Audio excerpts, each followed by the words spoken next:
Hey everyone, my name is Taryn, and this is my video about the definition of addiction and my experience with that.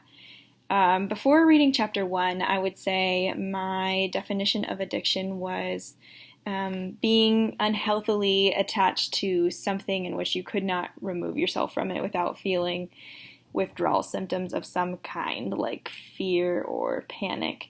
And this is pretty similar to how the book describes it. The book describes addiction as idolatry, in which the person becomes attached to an object or a person or behavior and becomes bonded and enslaved to this thing, replacing God's love as the source of our main desire. Addiction becomes a state of compulsion and a preoccupation, and it's a state of bondage.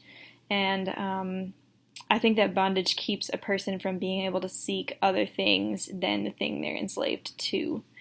So that was really interesting for me to kind of adapt my definition to include that aspect of idolatry. I've never thought about it that way before. I think that deliverance is being freed or detached from that desire that has become idolatrous and compulsive. I believe that recovery is kind of this probably never-ending process of detaching ourselves from our addictions, and that recovery is a process of taking steps forward, but probably also includes moments of moving backwards. And to me, deliverance feels a little bit more of a permanent freedom, whereas recovery is that process of getting closer and closer to total deliverance. Maybe that's just adapting the definitions of sanctification, but to me, I think the process is very similar to sanctification. While some people probably experience total deliverance, there is also probably, at least in my experience, that continual temptation. For me, I have known someone who's close to me who experienced deliverance from an addiction and a bondage of sin of lying. This person dealt with compulsive lying, and it was a process, and it took many steps forward and many steps back for this person, and I believe this person has pretty much experienced total deliverance, but I do think that it's very possible that this person still experiences that temptation. But it is really cool to watch how God worked through that in His grace, and how it really was a spiritual battle for this person. There was definitely spiritual afflictions happening in this, as well as just personal integrity and character things that needed to happen.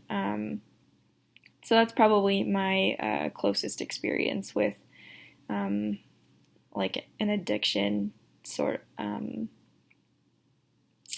But for me, I think my experience with churches in recovery, the church I used to be a part of, they didn't really like make recovery or deliverance like a ministry or like a priority, but they focused highly on the process of sanctification and holiness, and continually attempting to free yourself from sin and to grow closer to God. And so I think that was a big deal. My current church doesn't really make any of that a priority, whether it's recovery and deliverance, or even talking about that process of continually attempting to remove that sin from your life and grow closer to God.